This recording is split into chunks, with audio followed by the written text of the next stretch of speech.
नमस्कार, मैं हूँ श्वेता झा। चाय पर चर्चा में आपका स्वागत है। देखिए, आज सबसे पहले बात हम करेंगे उस फिल्म फेस्टिवल की जिसमें इस बार हिंदुस्तान के सितारों का जलवा देखते ही बनेगा। जी हाँ, कांस फिल्म फेस्टिवल का आगाज हो चुका है और इस बार यहाँ नियम नए हैं और ड्रेस कोड भी जरा हटकर है। तो क्या है ये पूरी खबर, इसके बारे में आपको आगे बताएंगे। नमस्कार, मैं शुभता, स्वागत है आप सभी का चाय पर चर्चा में। 12वीं के रिजल्ट के बाद 10वीं के नतीजे भी जारी हो गए हैं। जाहिर सी बात है कि नतीजों को लेकर कहीं खुशी है तो कहीं गर्म है। जिन्होंने इस परीक्षा में बाजी मारी है उन छात्रों से आपकी मुलाकात कराएंगे और साथ ही जानेंगे कि जिनके अच्छे नंबर नहीं आए हैं उनको क्या है प्रधानमंत्री मोदी की सलाह। नमस्कार, स्वागत है आपका। मैं हूं आपके साथ गुंजन। बात विराट कोहली की भी करेंगे, जिनके संन्यास की खबर आज सारे अखबारों में सबसे बड़ी खबर है। तो टेस्ट से रिटायर होने के बाद क्यों अपने गुरु की शरण में पहुंचे कोहली और इस मुलाकात में उन्हें क्या मिला है अपने गुरु से, गुरु मंत्र, ये भी आगे आपको बताएंगे। नमस्कार, आपके साथ मैं हूं दीपिका शर्मा। आज आपकी मुलाकात मशहूर एक्ट्रेस निम्रत कौर से भी करवाएंगे। ऑपरेशन सिंदूर पर उनकी राय और पंजाब से उनके खास लगाव के किस्से भी सुनाएंगे। लेकिन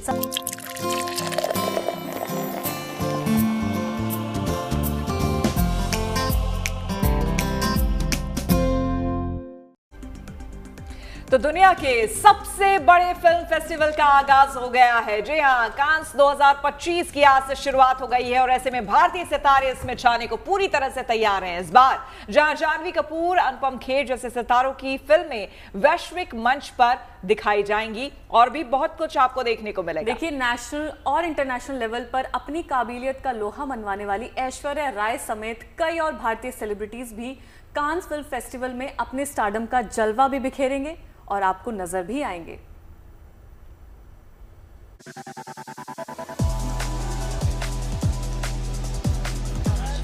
जलवा बेजोड़ खूबसूरती और स्टाइल का, फिल्मी सितारों की अपीलिंग अदाएं और रंग बिरंगे अतरंगी परिधान, यही सब कुछ तो है दुनिया के सबसे बड़े फिल्म फेस्टिवल कान की पहचान।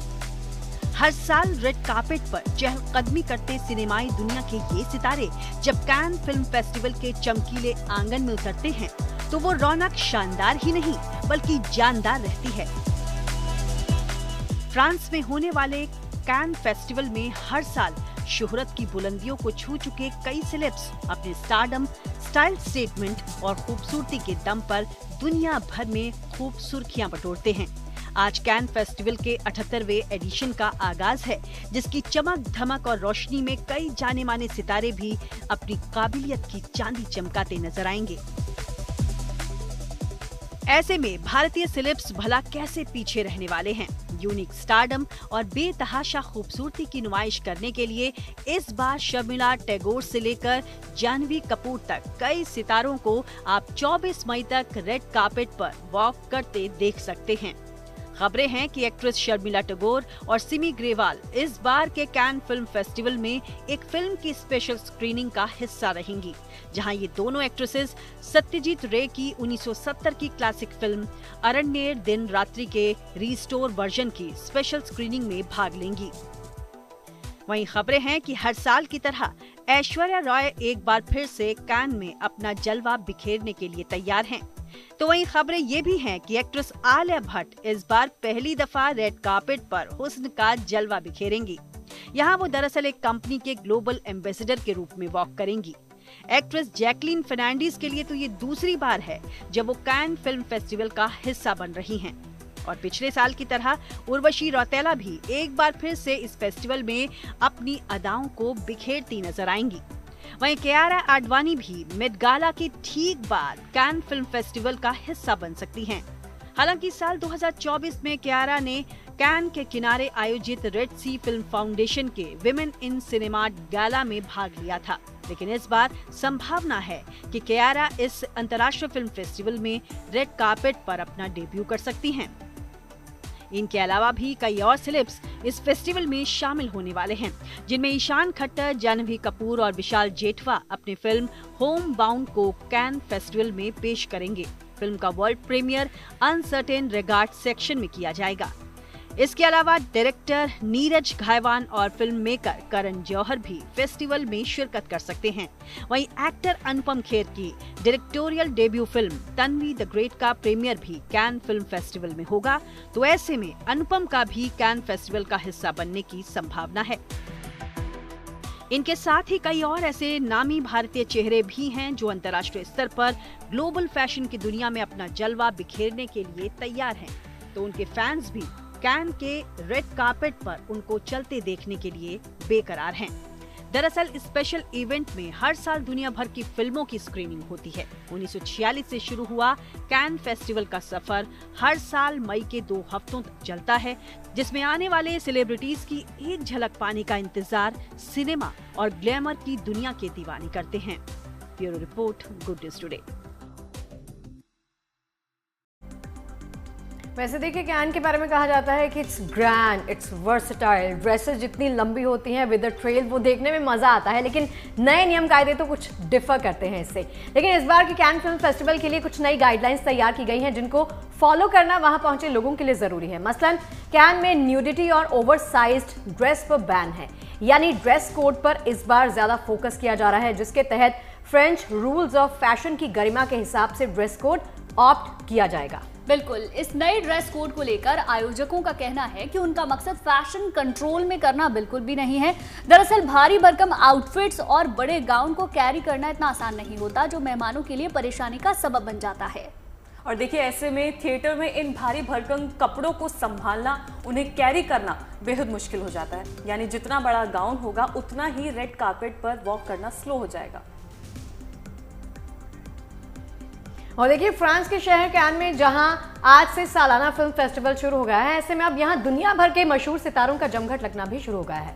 शिरकत वो करेंगे कैन फिल्म फेस्टिवल में यूं तो बहुत से जाने माने इंटरनेशनल सेलेब्स मौजूद रहेंगे, वो तस्वीरें आएंगी। लेकिन खास बात यह है कि इस बार हॉलीवुड के मशहूर एक्शन स्टार टॉम क्रूज भी यहाँ पहुंचे हैं। वे आखिरी बार फिल्म मिशन इम्पॉसिबल की कड़ी नजर में आने वाले हैं, तो इस फिल्म को जोर शोर से प्रमोट करने की तैयारी भी है। फिलहाल ये फेस्टिवल 24 मई तक चलने वाला है।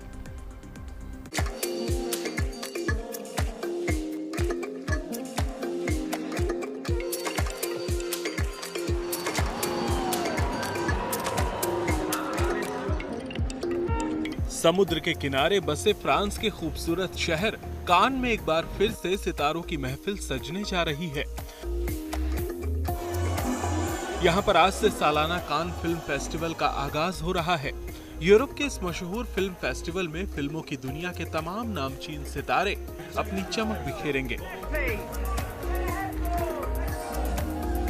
तो साथ ही साथ दुनिया भर के सिने प्रेमियों को इस दौरान नई, पुरानी और चर्चित फिल्मों का मजा लेने का मौका मिलेगा। It's fascinating to see that not only sort of the main selection but all across the various sidebars in Cannes, you have quite incredible films, kind of movies that everybody wants to see. And premier among them because of their directors. You have 3 huge stars, Scarlett Johansson, Harris Dickinson, Kirsten Stewart, who are all going behind the camera for the first time and have made their directorial debuts, which are all going to premiere here in Cannes. Again, it's the kind of it's the idea that these directors, these stars know this is where the focus is going to be. If I'm going to make an independent movie and I want people to pay attention to it, this is where I have to be. इस बार इस film festival में यूं तो बहुत से जाने माने सितारे मौजूद रहेंगे, लेकिन खास बात यह है कि हॉलीवुड के मशहूर एक्शन स्टार टॉम क्रूज भी यहाँ पहुँचे हैं। वे आखिरी बार फिल्म मिशन इम्पॉसिबल की कड़ी में नजर आने वाले हैं, तो इस फिल्म को जोर शोर से प्रमोट करने की तैयारी में है। खास बात यह भी है कि सिनेमा के इस मेले में अमेरिकी राष्ट्रपति ट्रंप के विदेशी फिल्मों पर टैरिफ लगाने के फैसले पर कोई चर्चा नहीं हो रही है। Nobody wants to be talking about tariffs and Trump here, but in the industry, everybody's going to be talking about it because depending on what happens with U.S. tariffs, with new taxes or whatever are implemented, it could have a huge impact. 78वां Cannes film festival 24 मई तक चलेगा। इस दौरान दिए जाने वाले खास पाल्मे डियोर प्राइज के लिए 22 फिल्में इस बार होड़ में हैं। Bureau report, good news today. चलिए, कान फिल्म फेस्टिवल से जुड़ी खबरें तो आपने देख ली, अब कुछ पढ़ाई लिखाई की बात कर लेते हैं। देखिए, सीबीएसई ने 12वीं के बाद अब 10वीं का रिजल्ट जो है घोषित कर दिया है। खबर हम बताएं, लेकिन उससे पहले एक बहुत अच्छी बात जो हम सभी को अच्छी लगेगी, लड़कियों ने भाई फिर से बाजी मार ली। वाह, इनके लिए तो एक बार ताली बनती है। हाँ, बहुत 10th बढ़िया। में भी और 12th में भी। हम ऐसे कैसे शुरू से ही अच्छे रहते हैं?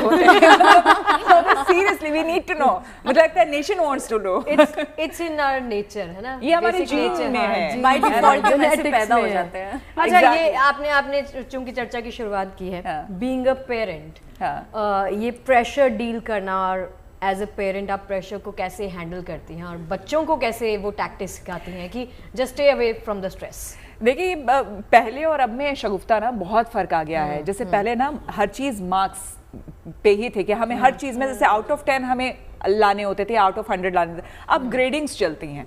अब लंबे समय तक तो आपको पेरेंट्स को टेंशन ही नहीं रहता है कि मार्क्स क्या आ रहा है बच्चे को। अब ग्रेड वाला सिस्टम हो गया है, तो वैसे ही थोड़ा रिलैक्स्ड हो गया है। But again 10th and 12th जो है वो क्रूशियल होता है, और उस समय आप लाख कोशिश कर लें, लेकिन थोड़ा बहुत प्रेशर आपको रहता ही रहता है। तो देखिए, सीबीएसई ने 12वीं और 12वीं के बाद अब 10वीं का रिजल्ट भी घोषित कर दिया है, और इस परीक्षा में शामिल होने वाले उम्मीदवार ऑफिशियल वेबसाइट पर अपना रिजल्ट देख सकते हैं। सीबीएसई ने पहले 12वीं का परिणाम जारी किया, इसके बाद अब 10वीं का परिणाम भी घोषित कर दिया है। रीजन के हिसाब से देखें तो 10वीं की परीक्षा में साउथ के राज्यों ने बेहतर किया है, यानी कि बाजी मारी है।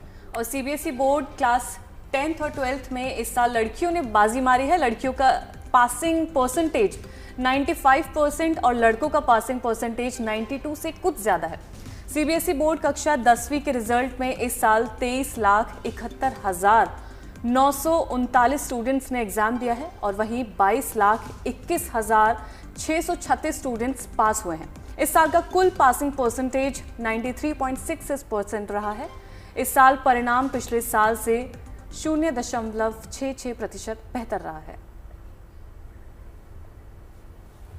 देखिए, पास होने वाले बच्चों को प्रधानमंत्री मोदी ने शुभकामनाएं दी। प्रधानमंत्री मोदी ने ट्वीट किया है, ट्वीट में क्या लिखा है वो भी देख लीजिए। डियर एग्जाम वॉरियर, सीबीएसई कक्षा 12वीं और 10वीं की परीक्षा पास करने वाले सभी लोगों को हार्दिक बधाई। ये आपके दृढ़ संकल्प, अनुशासन और कड़ी मेहनत का नतीजा है। आज का दिन माता पिता, शिक्षकों और अन्य सभी लोगों की भूमिका को स्वीकार करने का दिन है, जिन्होंने इस उपलब्धि में योगदान दिया है। एग्जाम वॉरियर्स को आगे आने वाले सभी अवसरों में सफलता की शुभकामनाएं।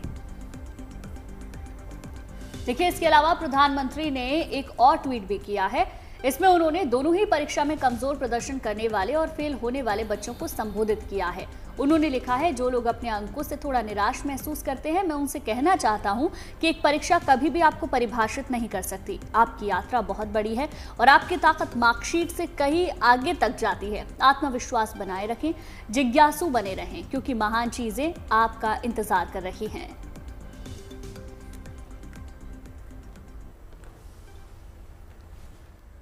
देखिए, नोएडा में भी 10वीं और 12वीं के सफल छात्रों और उनके पेरेंट्स की खुशी का ठिकाना नहीं रहा। सुनते हैं स्टूडेंट्स क्या बोल रहे हैं। मेरे साथ मेघा हैं, उनके फादर हैं। मेघा का स्ट्रीम पीसीबी था, जिसमें बायो और केमिस्ट्री में उनके 100 आउट ऑफ 100 आए हैं। मेघा, कैसी रही ये जर्नी, और यही मार्क्स एक्सपेक्टेड थे या फिर कुछ और मन में चल रहा था?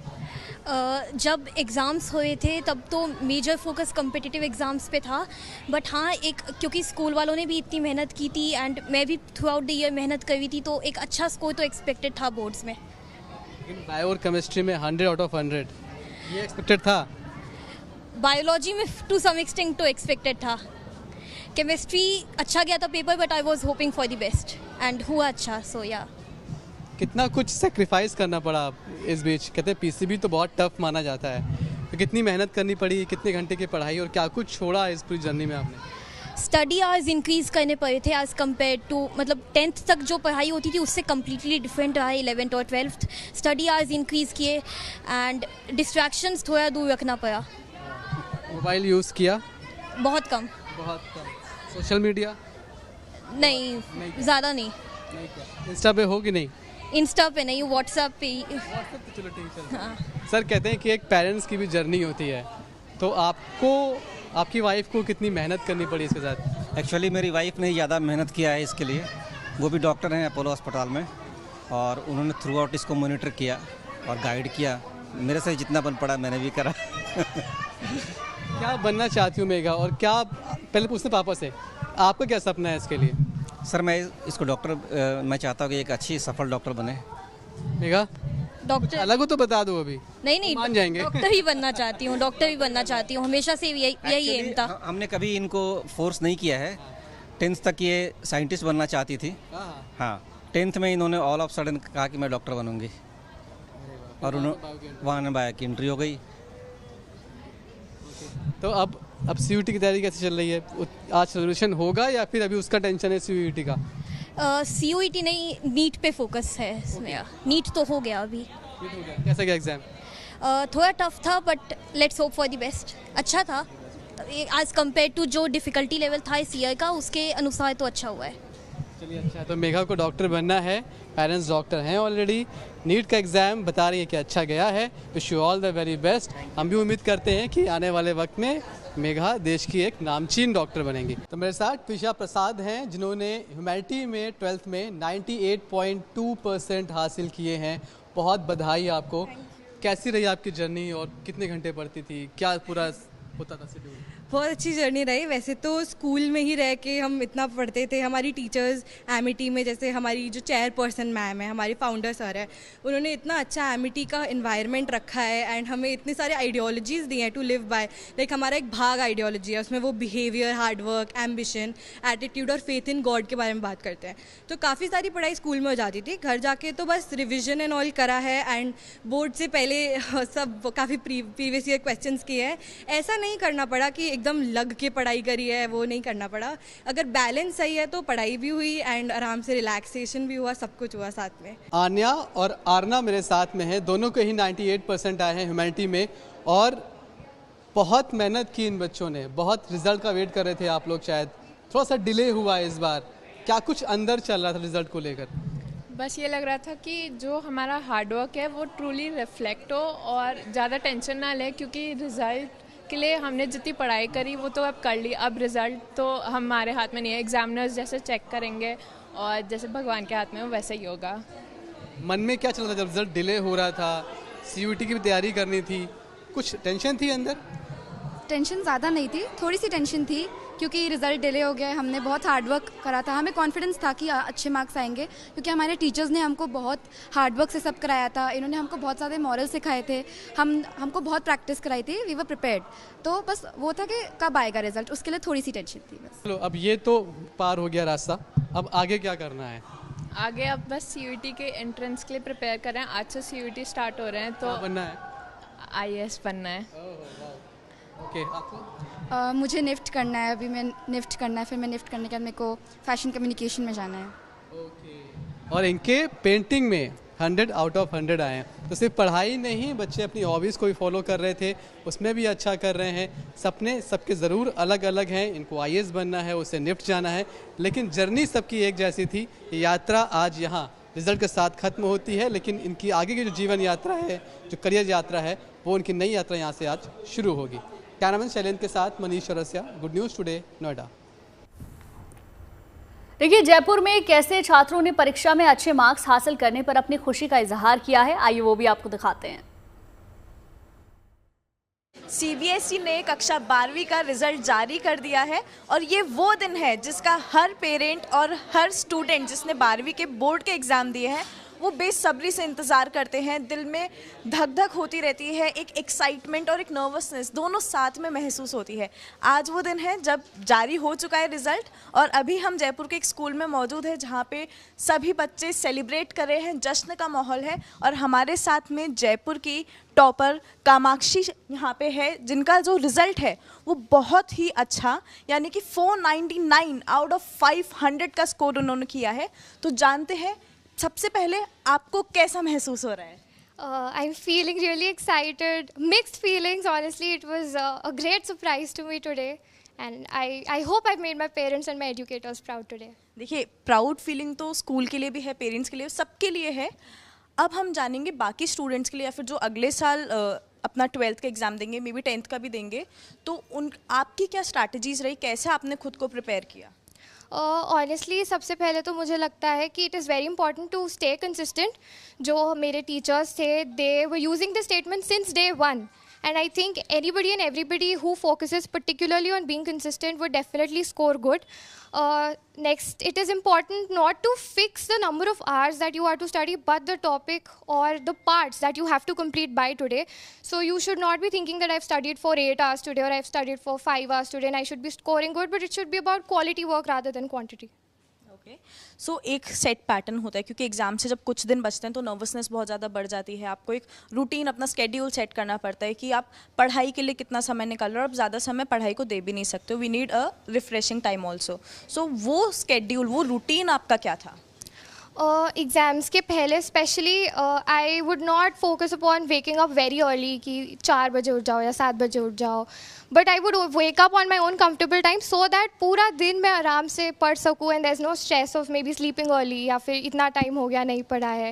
And my parents made sure that I had my lunch on time, that I would drink water because I was not at all serious about drinking water. They would remind me कि पानी पी लो, पानी पी लो, and I would be there, I would be sitting at one place, they would say to me take some break, rest for 5 minutes, go have a walk and then sit back, you'll feel relaxed and refreshed. They would ask me to sleep in the afternoon because when you wake up that kinds of refreshes you again. So yeah, that helps a lot.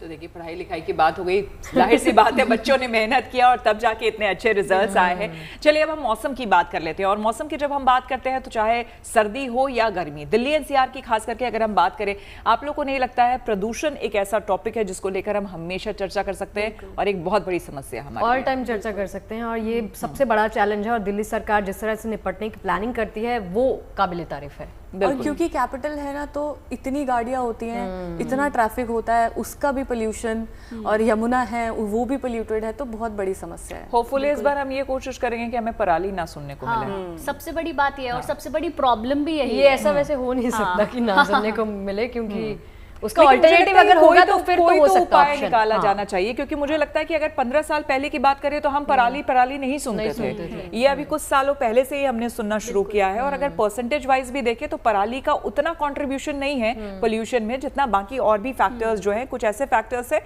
जिसको mention हम नहीं करते लेकिन वो है। तो अब देखिए, प्रदूषण के खिलाफ युद्ध की बात हो रही है। सर्दियों के मौसम में आमतौर से दिल्ली और एनसीआर की हवा जहरीली हो जाती है, लेकिन अब दिल्ली सरकार ने इससे निपटने का मास्टर प्लान तैयार कर लिया है। दिल्ली कैबिनेट ने प्रदूषण से निपटने के लिए क्लाउड सीडिंग यानी कृत्रिम बारिश कराने का फैसला किया है। माना जा रहा है कि मई के अंत में इसके लिए ट्रायल भी शुरू कर दिया जाएगा।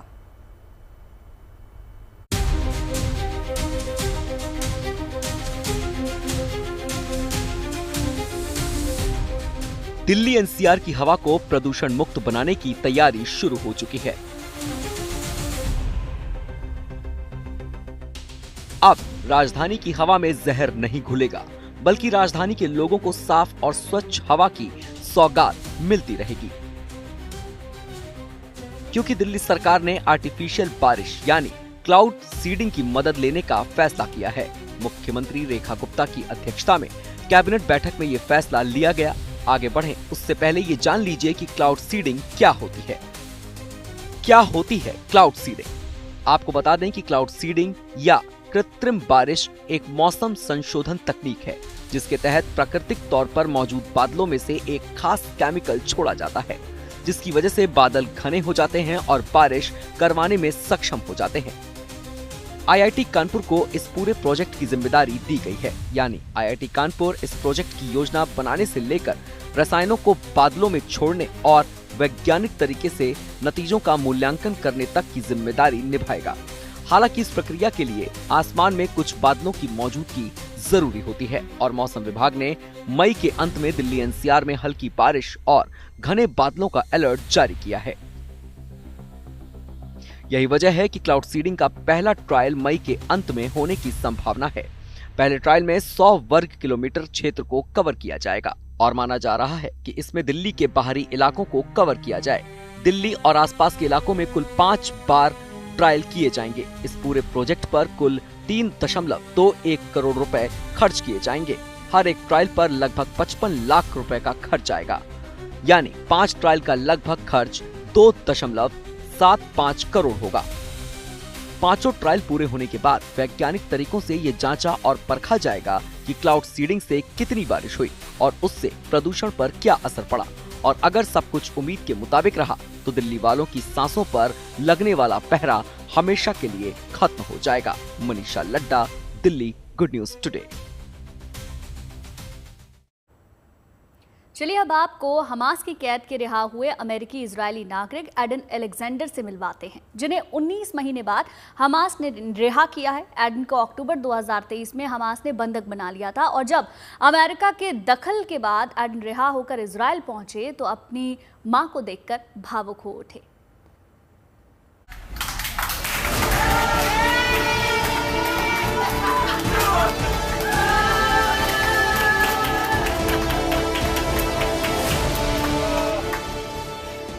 महीनों बाद जब इजरायली अमेरिकी नागरिक एडन अलेक्जेंडर अपने परिवार से मिले तो उनकी आंखें खुशी से नम हो उठी। एडन ने जैसे ही अपनी आंखों के सामने मां को देखा, दौड़कर उन्हें गले लगा लिया।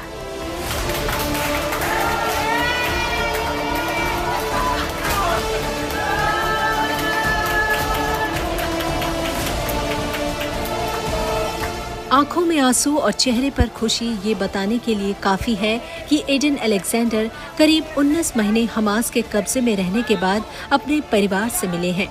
दरअसल एडन अलेक्जेंडर गाजा के बॉर्डर पर इजरायली सेना में काम करते थे और हमास ने 7 अक्टूबर 2023 के हमले के दौरान उन्हें भी बंधक बना लिया था, जिसके बाद से ही हमास और अमेरिका के बीच एडन की रिहाई को लेकर बातचीत चल रही थी।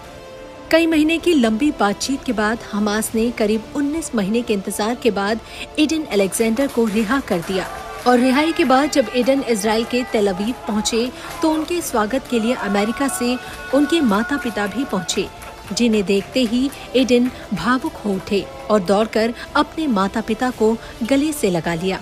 बहरहाल हमास की कैद से एडन अलेक्जेंडर तो आजाद हो चुके हैं, लेकिन अब भी हमास की कैद में करीब 58 ऐसे बंधक हैं जो अपनी रिहाई की उम्मीद में एक एक दिन गुजार रहे हैं, जिन्हें यकीन है कि एक न एक दिन वो भी खुली हवा में सुकून से सांस ले सकेंगे।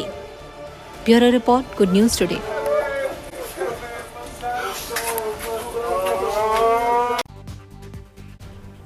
और देखिए, कल ही जैसे हमने आपको न्यूज़ ब्रेक की थी कि इंडियन क्रिकेट टीम के स्टार क्रिकेटर विराट कोहली ने टेस्ट क्रिकेट से संन्यास ले लिया, उसके बाद की तस्वीरें जो हैं वो काफ़ी वायरल हो रही हैं। आई एम श्योर कि आप सबने भी देखा होगा कि वो अपनी वाइफ अनुष्का के साथ वृंदावन में नजर आए। दरअसल यहाँ वो महाराज प्रेमानंद जी से आशीर्वाद लेने के लिए पहुंचे। आज सुबह यहाँ के केली कुंज आश्रम में पहुंचकर विराट और अनुष्का ने प्रेमानंद जी का आशीर्वाद लिया और बताया जा रहा है कि इस मुलाकात के दौरान प्रेमानंद जी ने विराट और अनुष्का के जीवन के हर हालात में ईश्वर का नाम जपने का गुरु मंत्र उनको दिया है। और विराट की क्रिकेट टेस्ट से संन्यास लेने के बाद प्रेमानंद महाराज जी से ये पहली मुलाकात थी जिसमें दोनों सेलेब्स ने एकांत में करीब 15 मिनट तक प्रेमानंद जी महाराज से बातचीत की। विराट और अनुष्का तीसरी बार वृंदावन आए और उनकी ये विजिट बेहद गोपनीय रही। हालांकि इससे पहले विराट और अनुष्का ने 4 जनवरी 2023 और 10 जनवरी 2025 को वृंदावन आकर प्रेमानंद जी से आशीर्वाद लिया था।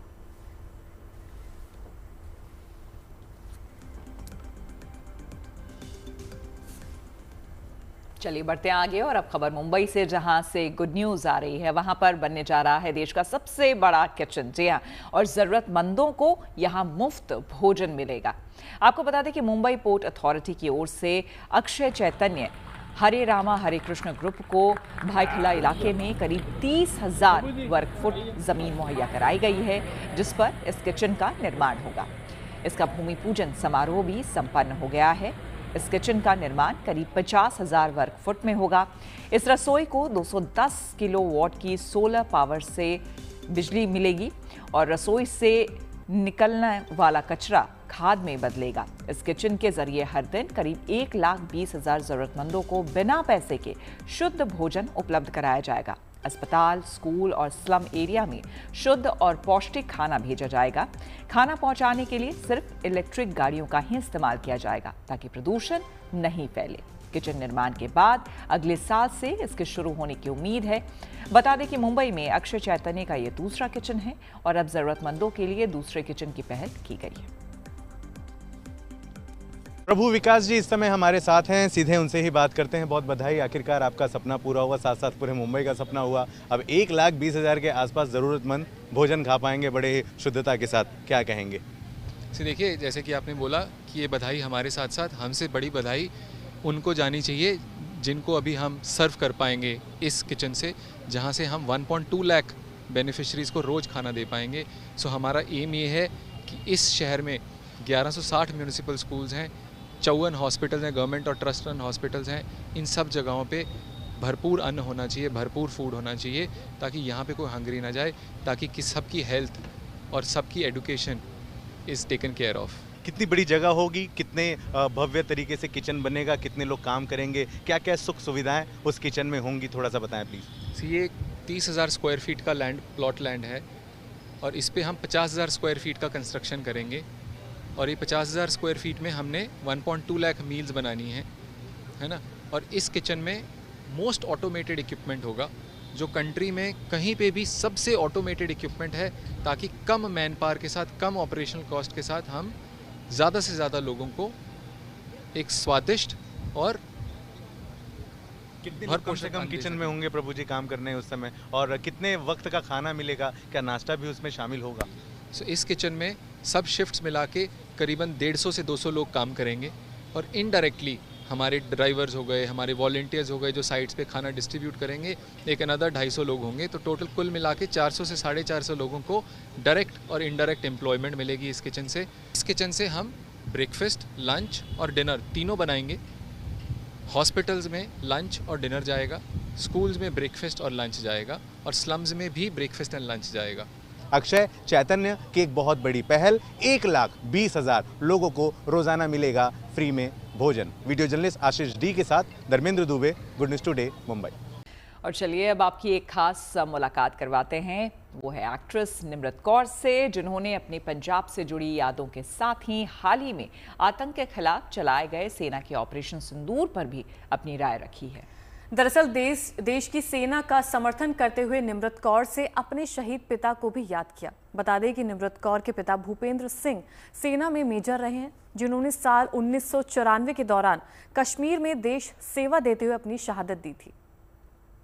कोल है निम्रत, तो निम्रत मैं पंजाबी में कोशिश कर रहा हूँ, नॉट पंजाबी लेकिन दिल से पंजाबी हो, बट तुसी तो पूरे पंजाबी हो, तो how much Punjabi are you दिल से? जी मेरे रगां च पंजाब है, मैं तो सरदारनी हाँ, मैं जट्टी हाँ, मैं पंजाब रही हाँ बड़े साल। एंड पापा जड़े है मैं तो सरदार फैमिली तो हाँ, बेसिकली सरदारां दी धी हाँ जिवें कहंदे आ। तो मैनू एक्चुअली मैं पंजाब 6 साल रही हाँ, पापा उत्थे पोस्टेड सीगे बठिंडे एंड पटियाले, तो उत्थे मैं सिक्खी है, लिखनी भी आती है मैनू Punjabi. So I feel very happy about that, because मेरी जनरेशन बड़े घट लोग ने जोड़े पंजाबी लिख सकते हैं। पूरा देश इस वक्त आर्मी को सलाम कर रहा है, क्योंकि जो हमारा ऑपरेशन हुआ, ऑपरेशन सिंदूर में आर्मी ने जो जाबाजी दिखाई, आज पूरा देश नतमस्तक है। लेकिन आपकी ज़िंदगी का एक बहुत बड़ा हिस्सा आर्मी के साथ जुड़ा हुआ है। आपके पिताजी आर्मी में थे एंड वो शहीद, हमारे देश के लिए शहीद हुए थे जी। तो आर्मी जो होती है हमें बचाती है। हम यहाँ आज बैठे हैं, लेकिन आर्मी हमारे लिए लड़ रही है, अपनी जान पे खेलकर हम सबकी रक्षा कर रही है। तो कितना उनका जज्बे को आज पूरा देश सलाम कर रहा है, पर वो जज्बा हमेशा हर भारतीय में होना चाहिए। लेकिन हमें इसी वक्त जब कुछ आपदा आती है तब हमें ये बातें याद आती हैं। तो what you have to say, since you are closely, your roots are there in the army.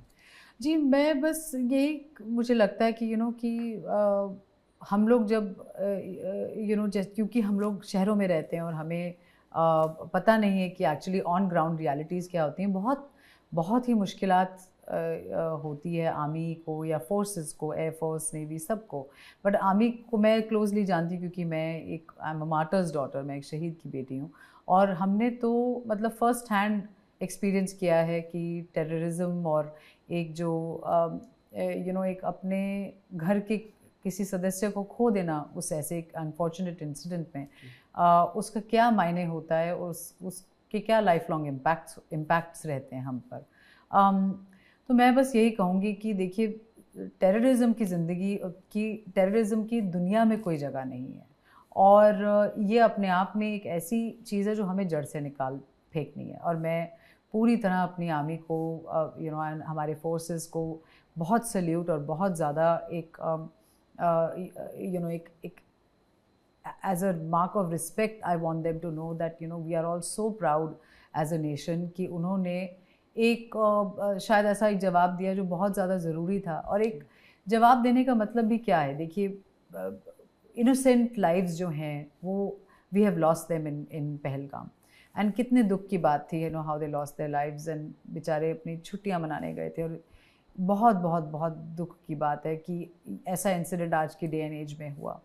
And the point is कि हमें ऐसा स्ट्रॉन्ग मैसेज देना है कि ये दोबारा नहीं होना चाहिए। पंजाबी भाषा ਵਿੱਚ ਇੱਕ ਖੂਬਸੂਰਤੀ ਹੁੰਦੀ ਹੈ ਤੇ ਸਾਰੇ ਅੱਜਕੱਲ ਬਾਲੀਵੁੱਡ ਦੇ ਗਾਣੇ ਵੀ ਪੰਜਾਬੀ में ਹੁੰਦੇ हैं, तो it's become like a national language. पर भाषा ਵਿੱਚ जो एक स्वैग ਹੁੰਦਾ है, चाहे गाने हो चाहे अपने एक मिठास है आई थिंक पंजाबी च ना, एक बड़ी बड़ी प्यारी जी मिठास है। एंड ਉਹ आई थिंक ਅਸੀਂ ਸਾਰੇ ਮਹਿਸੂਸ ਕਰਦੇ ਹਾਂ ਜਦੋਂ ਅਸੀਂ ਗਾਣੇ ਸੁਣਦੇ ਹਾਂ। ਤੇ ਇਨਫੈਕਟ ਮੇਰੀ ਤਾਂ ਪੰਜਾਬੀਅਤ ਜਿਹੜੀ ਹੈ ਉਹ ਹਿੰਦੀ 'ਚ ਵੀ ਆ ਜਾਂਦੀ, ਜਿਵੇਂ ਗਲਤ ਹੋ ਜਾਂਦਾ ਹੈ। ਗਲਤ ਮੇਰੇ ਵਾਸਤੇ ਔਖਾ ਹੈ ਥੋੜਾ। ਤੇ ਮੈਂ ਜਦੋਂ ਵੀ ਲਾਈਨਾਂ ਬੋਲ ਰਹੀ ਹੁੰਦੀ ਹਾਂ, ਜਿੱਦਾਂ ਕੀ ਹੋਇਆ ਸੀ ਜਿਵੇਂ ਜਦੋਂ ਮੈਂ 10ਵੀਂ 'ਚ ਕੰਮ ਕਰ ਰਹੀ ਸੀ ਨਾ, ਉਦੋਂ ਮੈਨੂੰ ਹਰਿਆਣਵੀ ਐਕਸੈਂਟ ਸਿੱਖਣਾ ਸੀ। ਤੇ ਉਦੋਂ ਕੀ ਹੋਇਆ ਕਿ ਉਹ ਮੇਕਰਸ ਜਿਹੜੇ ਸੀਗੇ ਉਹ ਹਮੇਸ਼ਾ ਸੁਣ ਕੇ ਕਹਿੰਦੇ ਸੀ ਕਿ ਤੁਹਾਡੀ ਟ੍ਰੇਨ ਜਿਹੜੀ ਨਾ ਥੋੜੀ ਜਿਹੀ ਬਠਿੰਡੇ ਹੋ ਕੇ ਨਿਕਲਦੀ ਹੈ। ਅਸੀਂ ਹਰਿਆਣਵੀ ਜਿਹੜਾ, ਤੇ ਮੈਂ तो ਹੁਣ ਕੀ ਕਰਾਂ because Punjabi and Haryanvi accent बड़ा नेड़े तेड़े ही है थोड़ा जा। तो पंजाबी जो खाना होता है, छोले भटूरे हैं तो लस्सी हैं, तो पंजाबी डिशेस कौन सी आपके मुंह में पानी आती है? Do you really have parathas really? हाँ, ਜਦੋਂ ਮੈਂ ਘਰ ਜਾਂਦੀ ਹਾਂ ਉਦੋਂ ਪਰੌਂਠੇ ਖਾਂਦੀ ਹਾਂ, ਹੋਰ ਕੀ ਖਾਵਾਂਗੀ ਉੱਥੇ, ਮਤਲਬ ਮੈਂ ਕੋਈ ਬ੍ਰੈਡ ਥੋੜੀ ਖਾਵਾਂਗੀ। ਸੋ ਮੈਨੂੰ ਗੋਭੀ ਦਾ ਪਰੌਂਠਾ, ਸਫੇਦ ਮੱਖਣ, ਮੈਂ ਥੋੜਾ ਜਿਹਾ ਵਿੰਟਰ ਦਾ ਦੱਸ ਰਹੀ ਹਾਂ ਕਿਉਂਕਿ ਸਰਦੀਆਂ 'ਚ ਖਾਣਾ ਜਿਹੜਾ ਖਾਣ ਨੂੰ ਮਜ਼ਾ ਆਉਂਦਾ।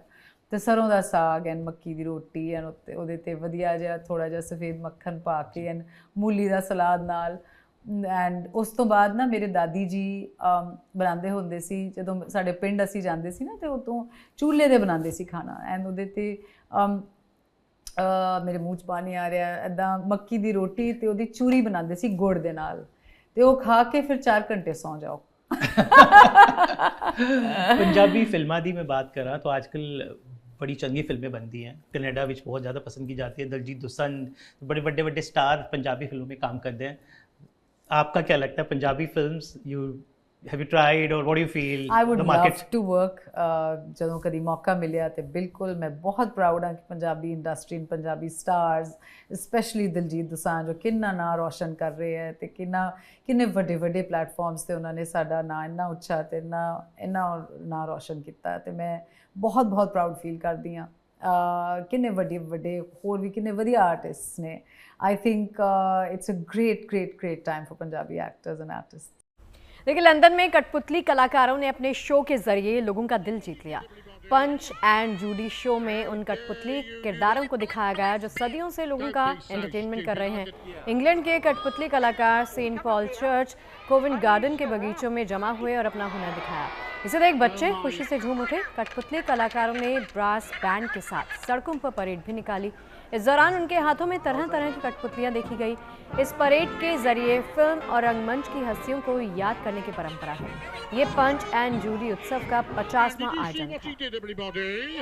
देखिए, पंच एंड जूडी शो को लेकर ये आयोजन किया गया और इसको देखने के लिए भारी संख्या में बच्चों समेत उनके माता पिता भी यहाँ पर पहुंचे। और आप में से किसी ने ऐसा शो कभी देखा है? कठपुतली बचपन में तो हमने कठपुतली शो तो बहुत देखा है, और भारत में देखिए अभी भी राजस्थान चले जाइए, वहाँ का तो बहुत फेमस है कठपुतली में। आई एम श्योर कि अच्छा लगता है, बहुत ही अच्छा लगता होगा। लेकिन ऑफ कोर्स यहाँ पे थोड़ा माजरा डिफरेंट है। And did you see what he did, everybody? How dare you do?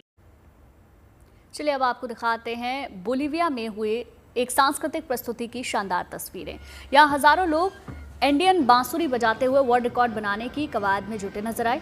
Law pause में बोलिविया के अलग अलग हिस्सों से 3000 से ज़्यादा लोग टाक्वेडा नाम का इंडियन म्यूजिक बजाने के लिए जुटे। आप तस्वीरों में देख सकते हैं कि लोग कैसे झूम झूम कर बांसुरी और ड्रम बजा रहे हैं।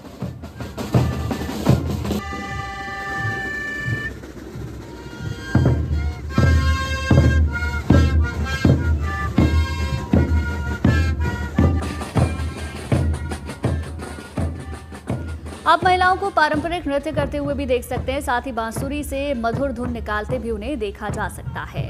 दरअसल टार्किडस बोलिविया का पारंपरिक संगीत समारोह है, जहां लोग टारका नाम का इंडियन बांसुरी बजाते हैं। ये वाद्य यंत्र और संगीत खास तौर से आयमारा संस्कृति से जुड़ा है, जो बोलिविया की संस्कृतियों में से एक है।